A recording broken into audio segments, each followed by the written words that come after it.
Hello everyone, आप लोग कैसे हैं? आई होप कि आप लोग बहुत अच्छे होंगे। हमारे यूट्यूब चैनल में आपका बहुत बहुत स्वागत है।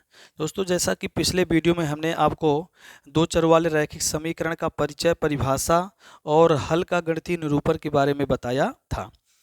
और उसमें से पहला पॉइंट आपका जो था वह उसमें बताया गया था कि हल का जो गणितीय निरूपण होता है वह किस प्रकार का होता है, जिसमें से मैंने बताया था एक अद्वितीय हल होता है, एक कोई हल नहीं होगा और तीसरा होगा अनंत हल होंगे। तो देखिए कैसे। अब उस पर हम न्यूमेरिकल लेते हैं। तो पहले इससे पहले मैं एक सूची चार्ट बना देता हूं। सूची चार्ट। इस सूची चार्ट को अच्छे से समझिएगा। मान लीजिए दो चरों वाला रैखिक समीकरण का युग्म है a1x plus b1y plus c1 बराबर 0, a2x प्लस b2y और प्लस c2 बराबर 0। ये हो गया हमारा दो चरों वाला रैखिक समीकरण का युग्म हो गया। ठीक। अब ये जो सूची चार्ट बना हुआ है ये दो पार्टों में क्या है, बटा हुआ है। पहला जो है आपका, पहला है संगत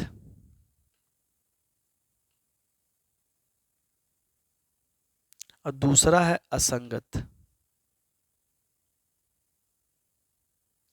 संगत और असंगत। अब संगत के अंतर्गत दो हल आते हैं।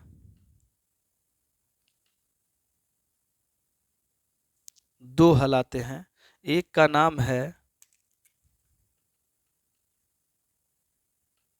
अद्वितीय हल और दूसरे का नाम है अनंत हल। देखिए, अगर सवाल में हल करने के बाद आपका अद्वितीय हल या अनंत हल आता है तो किसके अंतर्गत आता है? संगत। और असंगत में आता है कोई हल नहीं। कौन आता है? कोई हल नहीं आता है। क्लियर, समझ में आ गया ना? अब हम इसमें समझेंगे। आपको बताया गया था कि अद्वितीय हल, अनंत हल और कोई हल का इस व्यापक रूप का कैसे फार्मूला तैयार करते हैं। तो देखिए कैसे। हमने इसमें आपको बताया था अद्वितीय हल का फार्मूला होता है a1 बटे a2 is not equal to b1 बटे b2। एक हो गया। और अनंत हल का होता है a1 बटे a2 बराबर b1 बटे b2 बराबर c1 बटे c2। क्लियर हो गया ना? अब यहाँ पर हमारा बचा कोई हल नहीं। कोई हल का सूत्र होता है आपका a1 बटे a2 बराबर b1 बटे b2 is not equal to c1 बटे c2। इस तरह हमारा बन गया एक प्रकार का सूची चार्ट। ये जो हमारा समीकरण दिया है a1x plus b1y plus c1 बराबर 0, a2x plus b2y plus c2 बराबर 0। ये हो गया दो चरों वाला रैखिक समीकरण। तो आपके सवाल में दो चरों वाला रैखिक समीकरण ऐसे दिया रहेगा और आपसे प्रश्न पूछेगा कि यह संगत है कि असंगत है। फिर पूछेगा अद्वितीय हल है कि अनंत हल है कि कोई हल नहीं है। तो इस पर हम एक सवाल आपको बताते हैं। उस सवाल के माध्यम को आपसे आपको समझ में आ जाएगा। तो सवाल हम ले लेते हैं। आपसे सवाल में किया गया है कि ज्ञात कीजिए। क्या कह रहा है? ज्ञात कीजिए। क्वेश्चन अच्छे से देखिएगा। ज्ञात कीजिए कि निम्नलिखित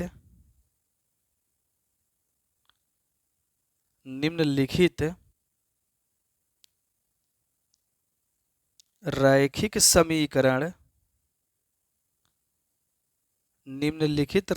समीकरण युग्म संगत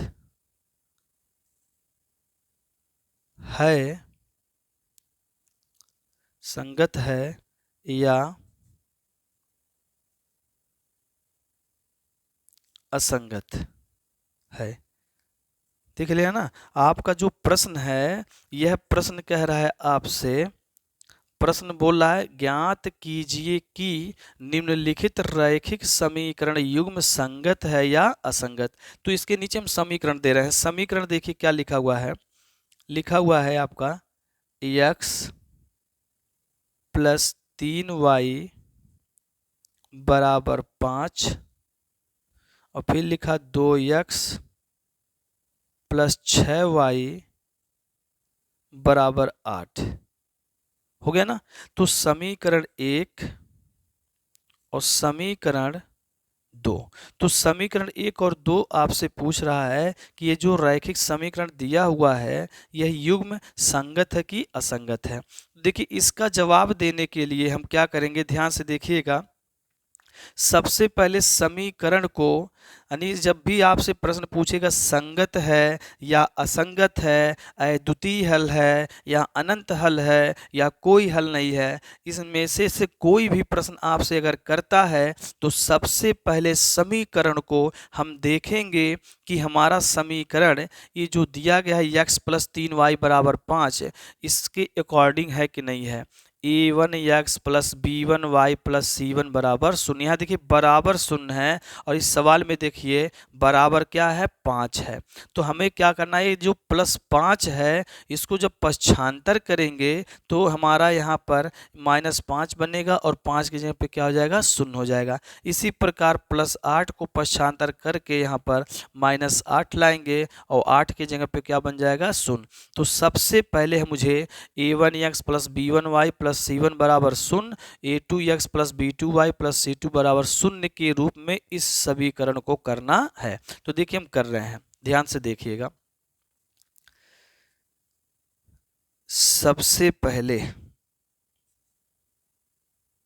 आपको ये नहीं लिखना सवाल में, सबसे पहले मैं आपको समझा रहा हूं। सबसे पहले क्या करना है, इसको x प्लस 3y, ये जो प्लस 5 है ना, प्लस 5, यहाँ कोई चिन्ह नहीं लगा है तो प्लस 5 है। प्लस 5 को जब पक्षांतर करेंगे तो बनेगा -5 बराबर हो गया 0।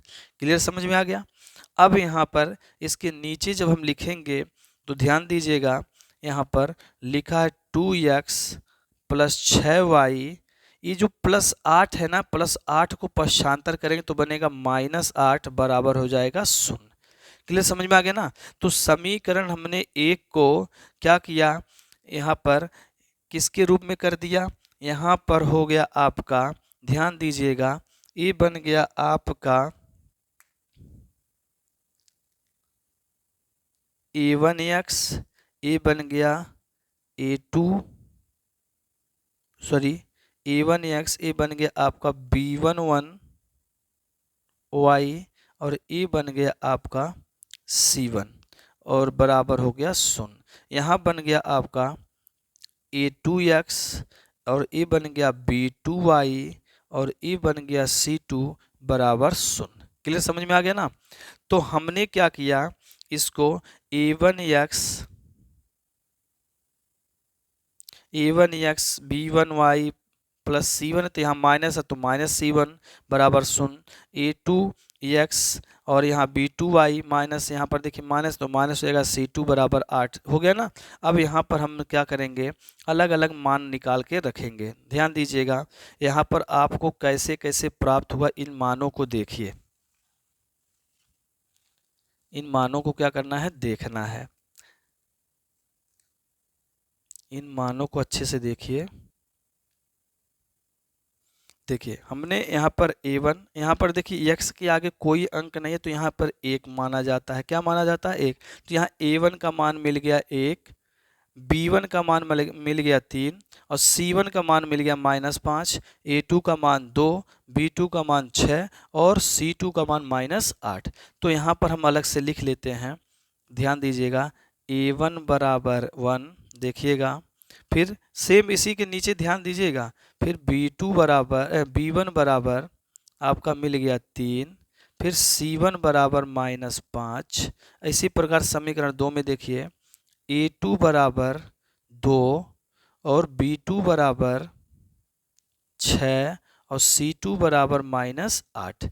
हमने क्या किया, A1 B1 C1 A2 B2 C2 का सब मान क्या किया, प्राप्त कर लिया।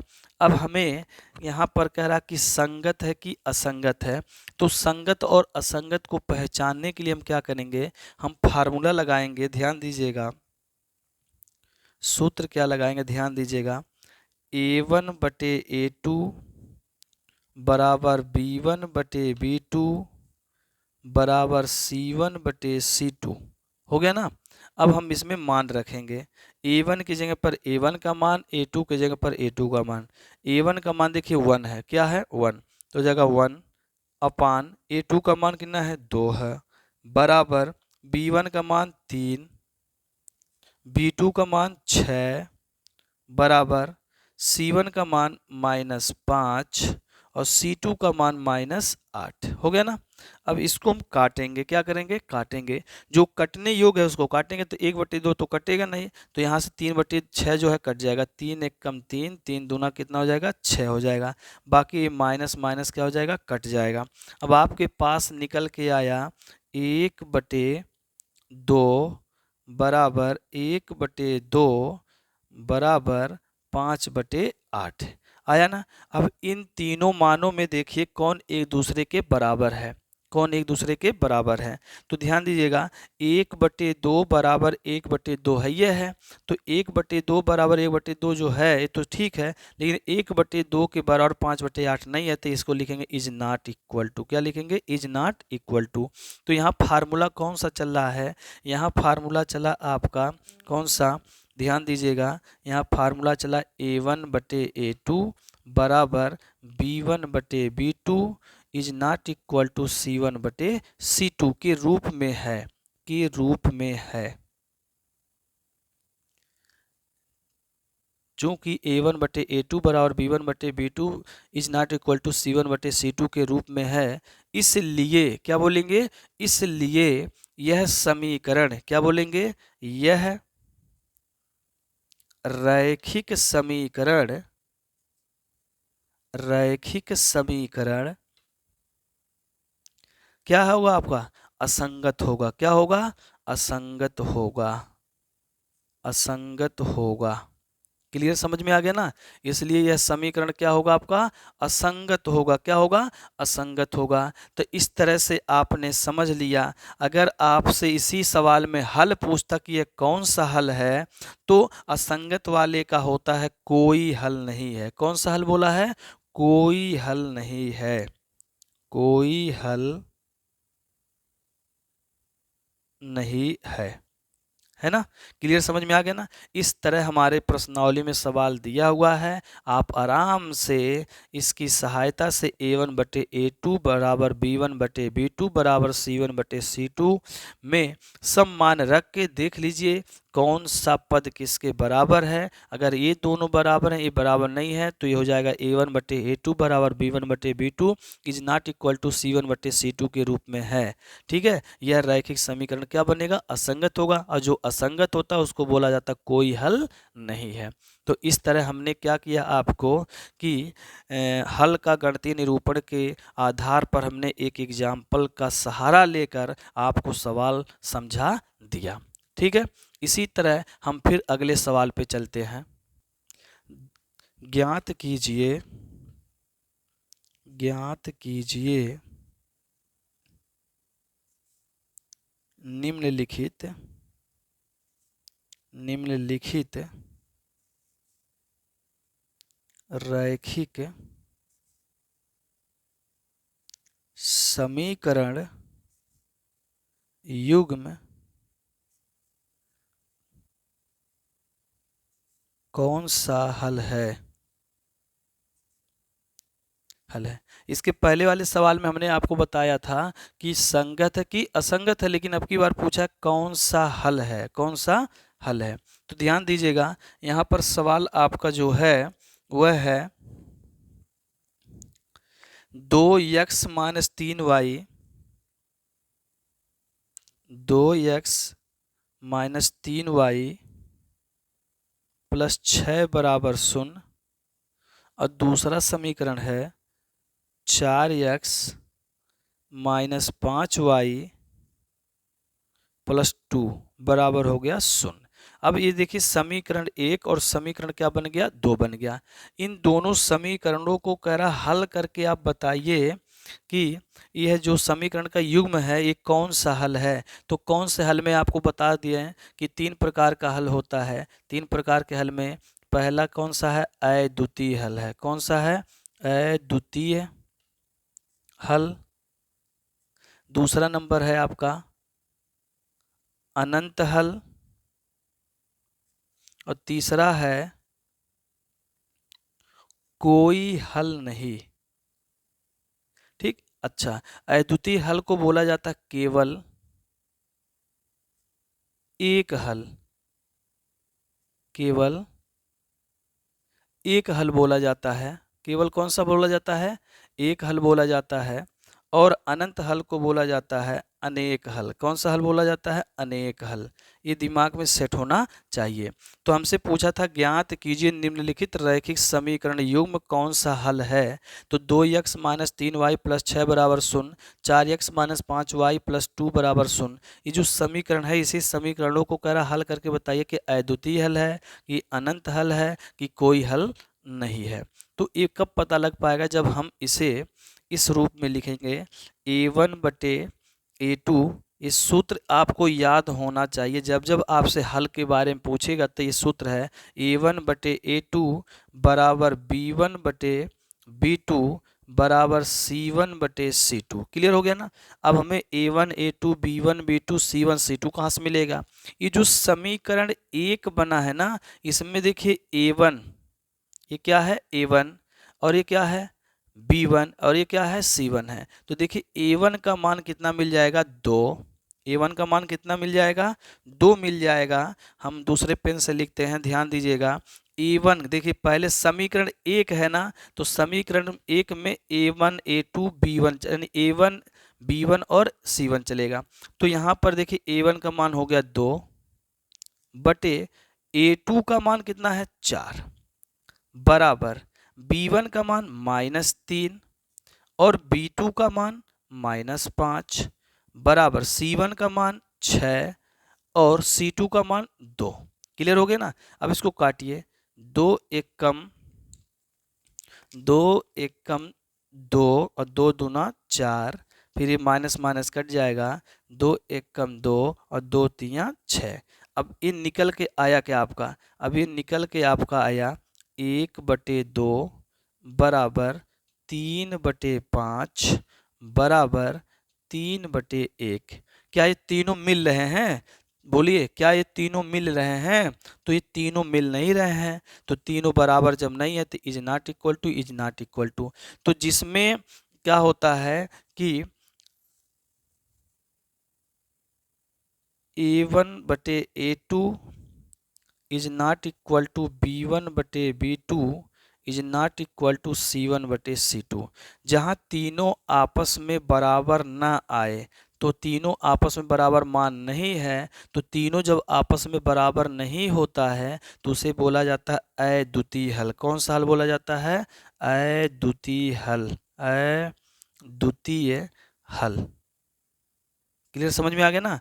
अद्वितीय हल, अद्वितीय हल जो है अगर आपसे इसी में पूछ लिया जाए कि ये संगत है कि असंगत है, तो अद्वितीय हल आता है संगत में। किस में आता है, संगत में आता है। किस में आता है, संगत में आता है। क्लियर, समझ में आ गया ना। इस तरह हमने आपको क्या किया, इस वीडियो के माध्यम से, है ना, व्यापक समीकरणों का जो युग्म था उन युग्मों को हमने क्या किया, हल का गणितीय निरूपण क्या क्या पढ़ लिया। तो हल का गणितीय निरूपण ये 3 प्रकार का होता है, अद्वितीय हल, अनंत हल और कोई हल। ये तीनों कब पता कर पाएंगे, जब आप A1/A2 बराबर B1/B2 बराबर C1/C2 में समीकरणों का मान रख के देखिए, यदि तीनों बराबर है, यदि तीनों आपस में क्या है, बराबर है, तो जानिए अनंत हल है। तीनों बराबर नहीं है, अद्वितीय हल है। और इसमें से पहला दूसरा बराबर है और तीसरा नहीं बराबर तो कोई हल नहीं है। तो इस वीडियो में मैंने आपको क्या किया, अच्छी प्रकार से और सरल तरीके से क्या किया, समझा दिया। अब इसके बाद आप अपनी प्रश्नावली लगा सकते हैं। यदि प्रश्नावली का सवाल किसी भी प्रकाशन का हो और आपको नहीं आता है तो आप कमेंट बॉक्स में बुक का नाम और प्रकाशन और क्वेश्चन नंबर आप उसमें कमेंट कर दीजिए और मैं आपका उस कमेंट को पढ़ने के बाद उस प्रश्न का जवाब आसानी से क्या करेंगे, इस वीडियो के माध्यम से दे देंगे। ठीक, तो इस तरह से हमने आपको समझा दिया। अब इसके बाद हम अगले वीडियो में आपको इन्हीं हल का क्या करते हैं, सहायता लेके आपको ग्राफ बताएंगे कि हल का ग्राफी निरूपण क्या होता है। तो दो चरों वाले रैखिक समीकरण का आलेखी निरूपण भी हम बताने वाले हैं अगले वीडियो में। ठीक है, तो आप बने रहें हमारे इस वीडियो पर और आपको हम लगातार अब वीडियो प्रोवाइड कराते चलेंगे। ठीक है, जय हिंद, जय भारत।